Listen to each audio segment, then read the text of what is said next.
I'm Francesca Alexander, ex-Los Angeles makeup artist turned online marketer who now lives in Auckland, New Zealand. I teach small business owners profitable, actionable steps to build highly engaged social media results. We build SEO and social media systems with ease. It's truly a collaboration. Welcome to the Hustle and Glow podcast. Hey everyone, welcome back. I'm so excited to get you in on this podcast because we are now in the final quarter of the year, and that could mean a lot of things for different types of businesses.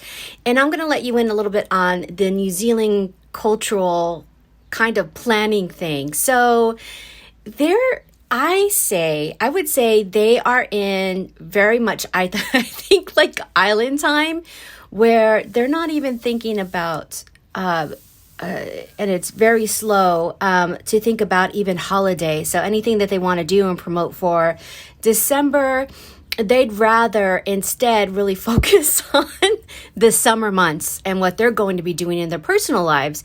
So this one is really for that New Zealand community, and also too for small businesses back home. They just need to finish strong at the end of the year. So in this episode, we're going to be talking about what type of business goals you should be displaying on LinkedIn in this episode coming up.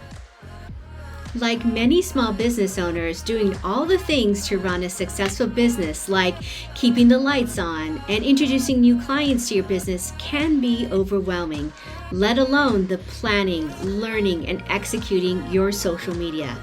Introducing Social COLLAB. Social COLLAB is designed to make the process of social media easy. If you have a small team, or even if you're on your own, we have designed Social COLLAB just for you.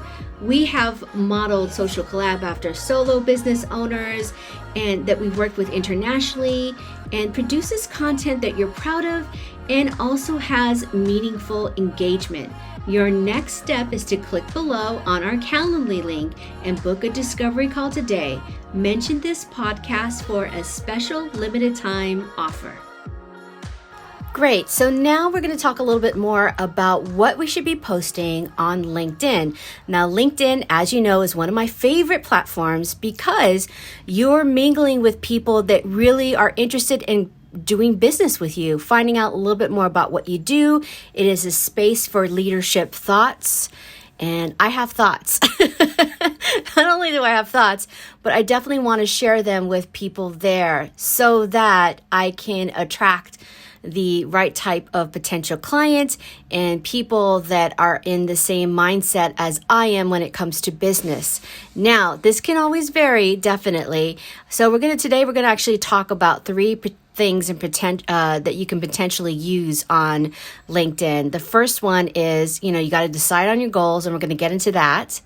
You need to build your toolkit, and then you also need to make all your content on LinkedIn, make it more conversational, right? So let's talk a little bit about deciding on goals.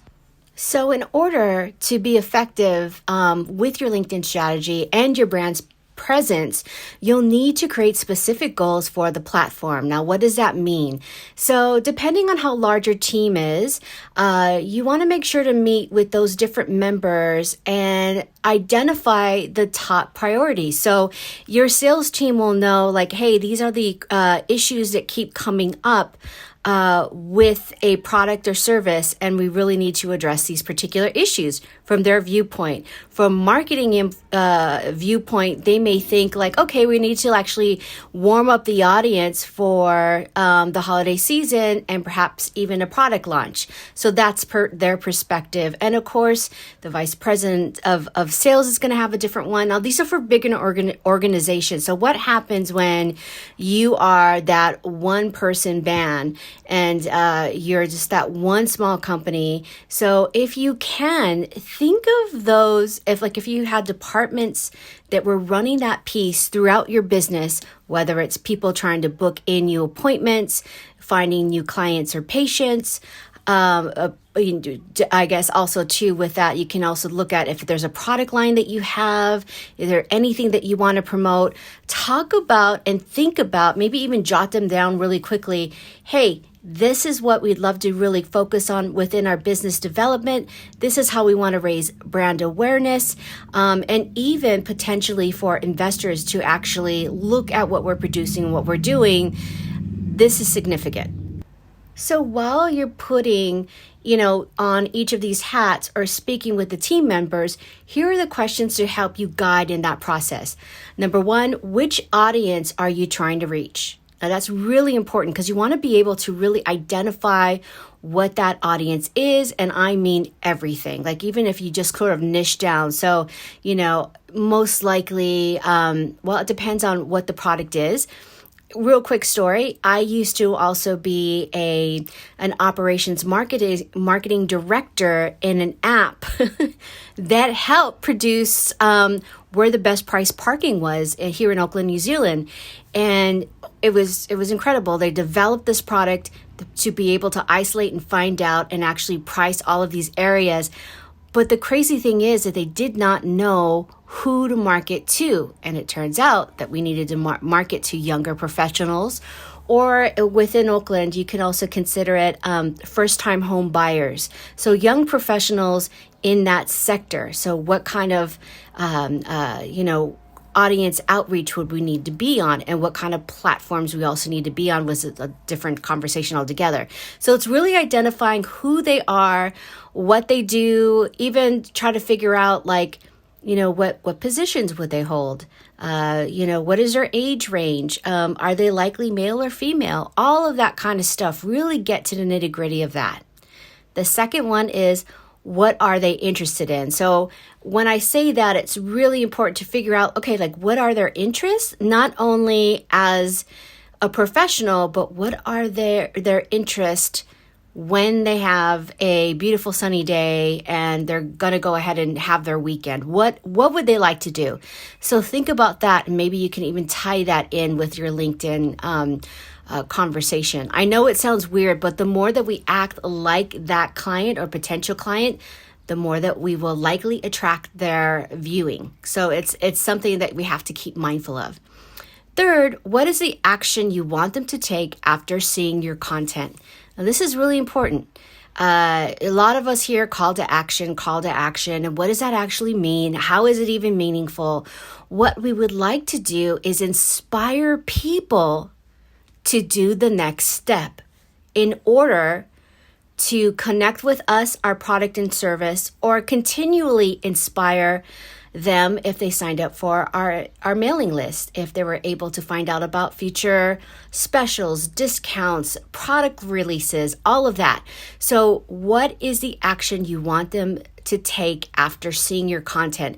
That actually clarifies a lot. So when you're in your team meeting, or when you're in a board meeting, or maybe you're a social media manager and you need to take these notes into a meeting, these are questions that help the team within. They're going to set you a KPI anyway, right?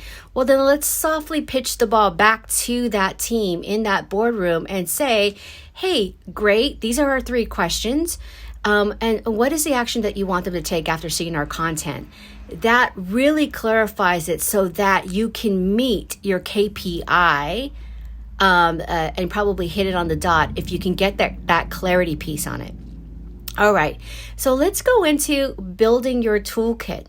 In order to simplify your LinkedIn content creation process, a good step is to first do a content audit.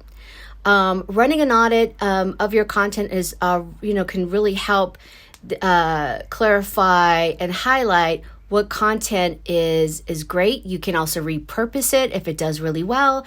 And you don't necessarily need to create it from scratch. One of the things that we do a lot is that we will see something that either highly resonates with the client or the audience, and we will repurpose almost the same written content. We will contextualize it into a very timely piece. Sometimes we may even use today's press to actually have that conversation and turn and refresh the content. So there's a lot of different ways that you can do it. You don't have to be slaving over, oh my gosh, I got to create all this new content. Look at what you've had.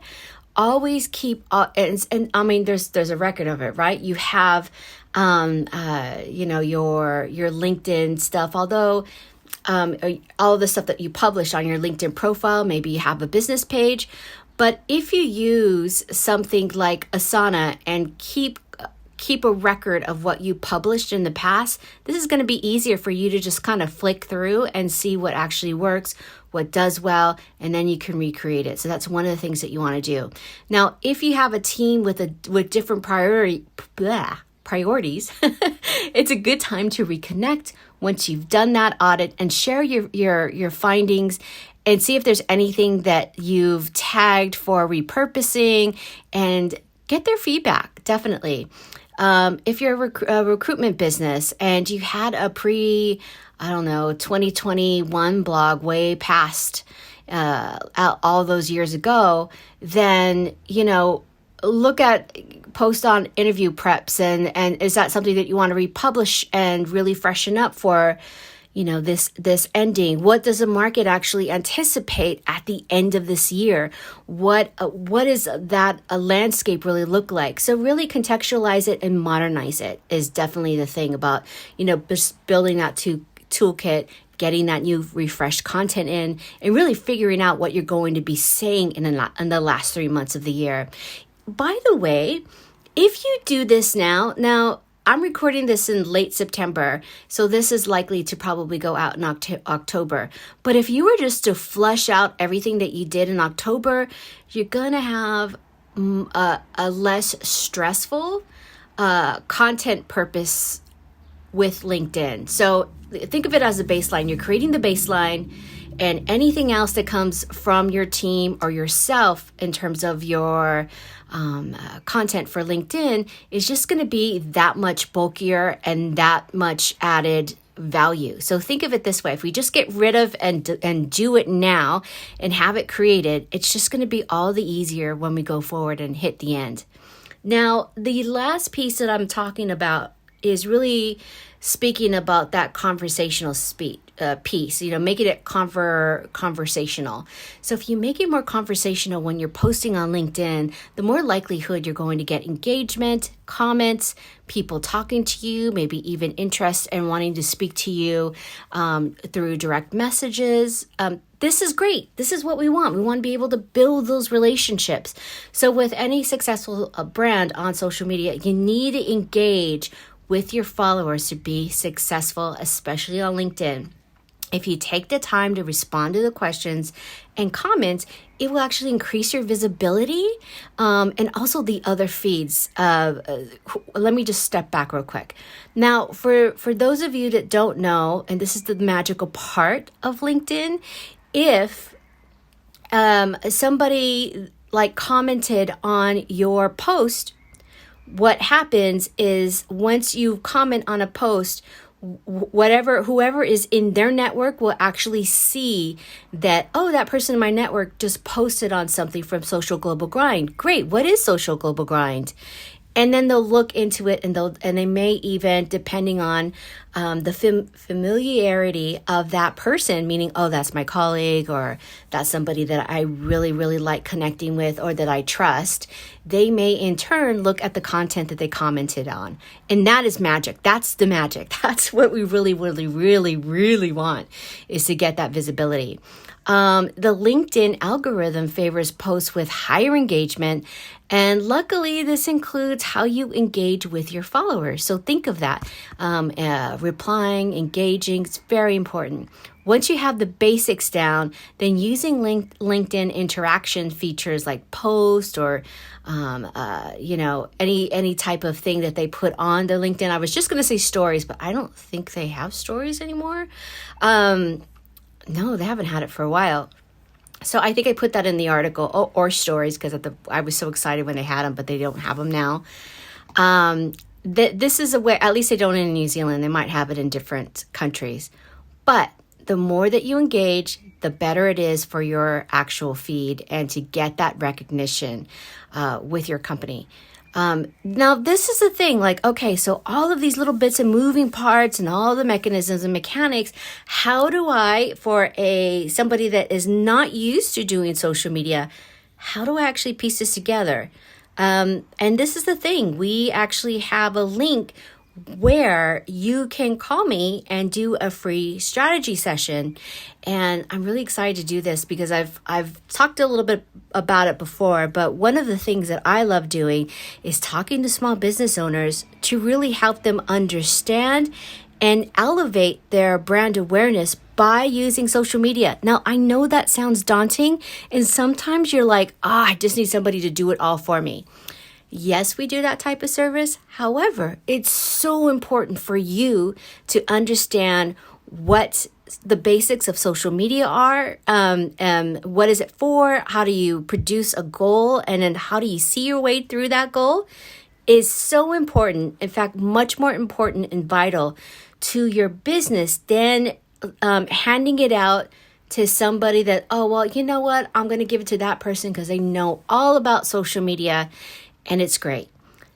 Well, not necessarily. If they are, and a lot of people in my generation, they will go somebody that's younger in their family or their network or their best friend's kid or somebody, and they will give them the entire social media campaign. Just hand it to them. Hey, I will pay you to go ahead and do our social media.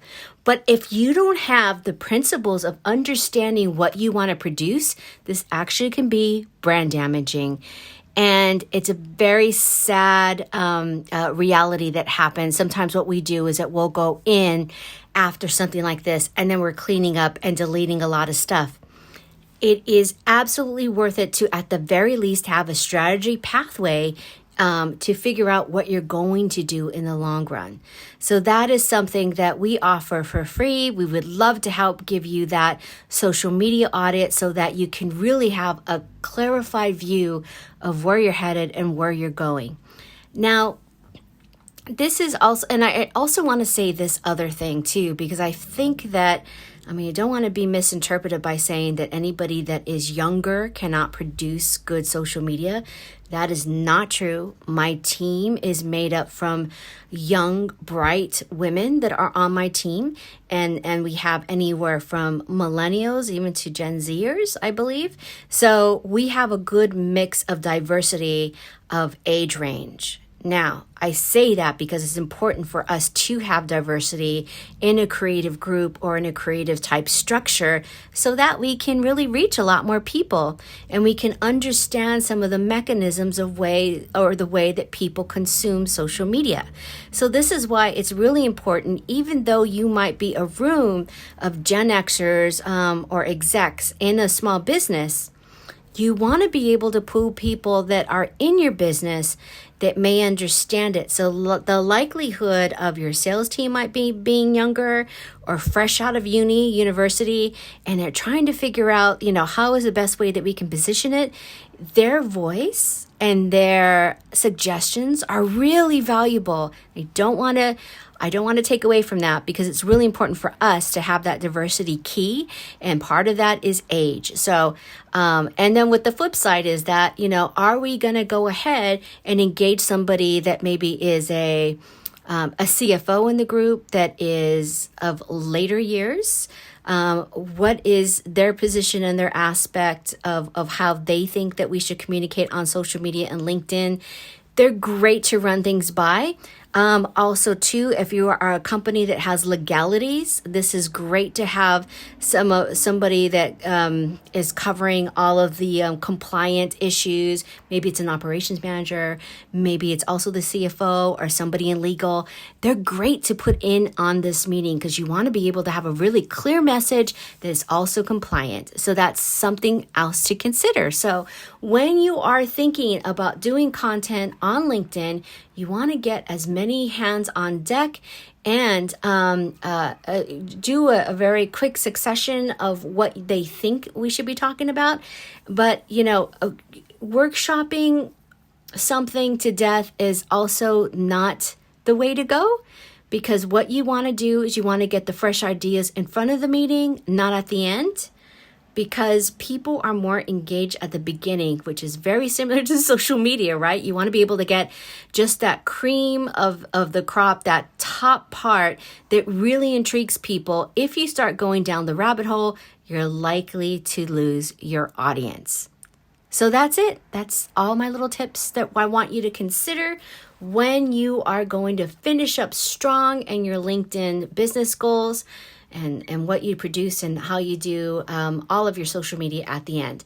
And of course, if you have more questions, the link in the description has a Calendly link where you can have a chat with me and we can talk about some of your goals and strategies and how you want to take on social media. So I'm here for you.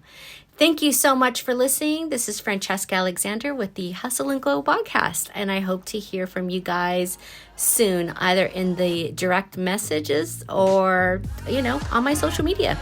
Talk to you later. Thanks so much.